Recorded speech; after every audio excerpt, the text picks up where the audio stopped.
Hey guys, today I want us to look at a passage of scripture in Hebrews chapter 12, verse 2. Hebrews is in the New Testament, the second half of the Bible, close to the end of the New Testament. And this is what the writer says.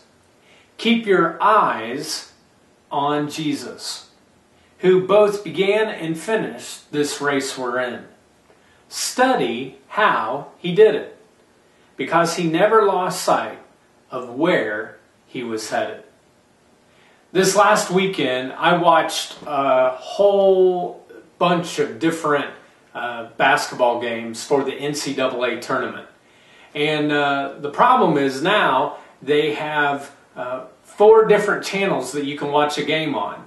And so CBS, TNT, TBS, True, all of these games are on each one of them. And I noticed what I would do is I would focus on one channel, but then I would see the score was closer on another game, and so I'd switch channels, and then by the time I got to that channel, then I'd switch to the other one, and my focus was all messed up. I watched a little bit of every game, but there was no game that I watched all the way through, because each time that score would be close, I would lose focus of the game I was watching, and I would go to the other one.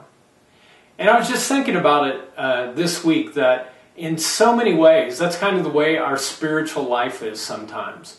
We can get pretty focused in one direction, and maybe we're engaged with the Bible, or we're reading pretty regularly, and then all of a sudden we get distracted and our attention gets focused on work, or it gets focused on a hobby, or it gets focused on the TV show.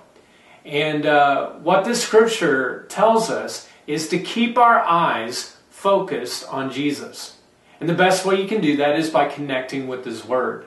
So I just want to encourage you that if you've kind of had some ADHD when it comes to your spiritual life, and you're kind of all over the place, not really focusing in on that, take some time today and just look over this scripture again, which says, keep your eyes fixed on Jesus, who both began and finished this race we're in.